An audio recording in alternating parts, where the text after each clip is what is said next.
Hey, this is Jessie James here. Welcome back to the channel. Here with another installment of my Dealership Life series. And today is bike night. So it's like, sorry, camera is in the same hand as my watch.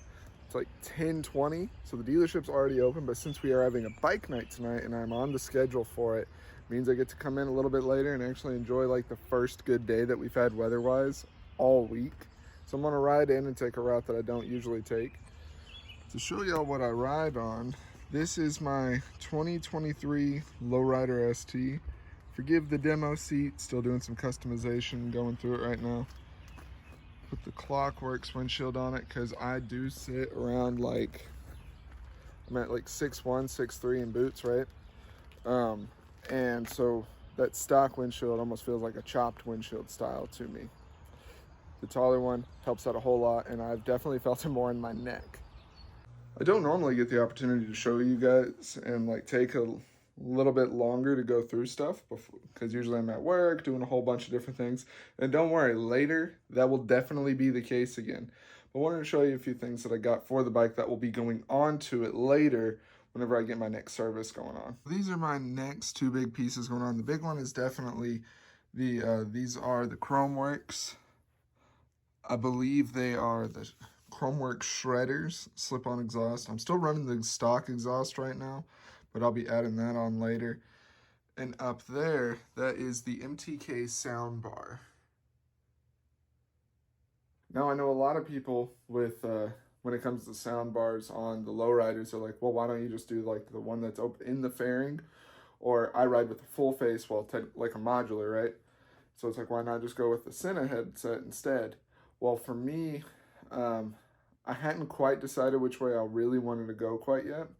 And that soundbar actually, along with the slip-ons, it's actually real ironic, those were all gifted to me by people that like work at the dealership. It was spare parts they had around, and like for the slip-ons, for instance, that was my sales manager.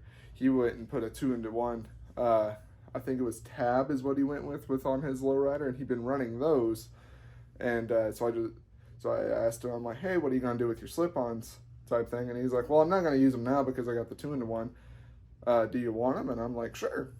And then for the sound bar, that was, so we took in a bike in on trade. That was like, it was an older bike. Fellow was just looking to go over to a newer one, I think. And then he had the sound bar on the bike while whenever we were doing the work to get it ready for the next owner, took a lot of those parts off of it just because they weren't fitting on there properly. It was wearing on the bike, and so they were just going to end up being tossed. And the soundbar still works, so I'm gonna get that. So I like grab that, and should work on my current setup and get that put on there. The reason that like I bring up a lot of that stuff, and my bike is still very stock with the different parts, is this is my first motorcycle.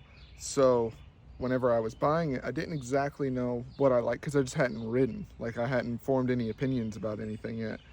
So with this bike being my first bike, my customization journey with it it's going to be more long term. I'm not planning on like dumping like $7,000 into it in one spot and say, hey, look at the bike I built.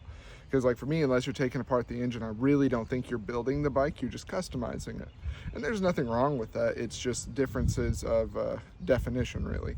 So for me, I'm going to be building up the bike long term. Like I know there's still some stuff that I want to do to it right off the bat. Like I know I'm going to end up doing a riser on the bike just because on longer rides I can feel it in my shoulders where I want to be sitting up a little bit more. But that's currently where the bike stands. Now let's head over to Evansville.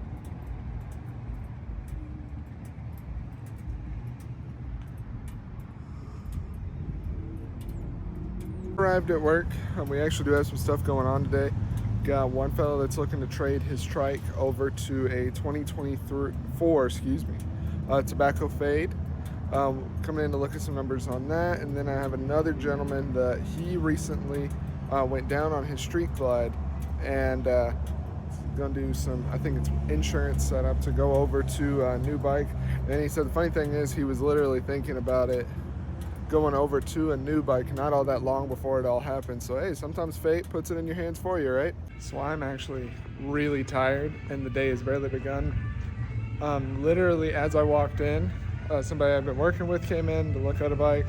Then my appointment showed up, and then another group showed up. Let me break down what they were all looking at. So literally 6 minutes into me being here at work today, a buddy that I'd been talking to a lot here in the shop, because I like to just chit chat with people, just got this freewheeler in, not long ago, and he just fell in love with the look of it. Sat down, looked over it.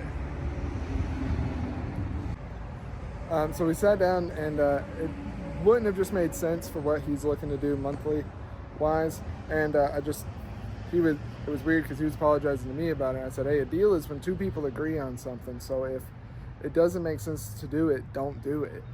And he'll probably still show up to bike night tonight and hang out. And then the third person came in to look at this Tobacco Fade Lowrider ST. But not for the Lowrider ST. I actually came in to look at what the paint job would look like in person to put it on a tri-glide. So the third group that came in right after the second group, like literally back to back to back, came in looking at this sidecar rig. And the sidecar is actually worth more than the bike that it's on. So this rig is I want to say 2008 Vulcan 1200 attached to a sidecar, and the sidecar is actually worth more than the bike itself. The sidecar is made from a company called Hannigan, and it's one of the few sidecar companies that are in production today. Most everybody switched over to trikes at this point just for safety reasons, but Hannigan's still making these sidecars. But yeah, there's crazy amount of storage space, and I can't get over there to show you guys, but you can flip up that lid, and that's where your passenger will sit. There's just a lot right off the bat.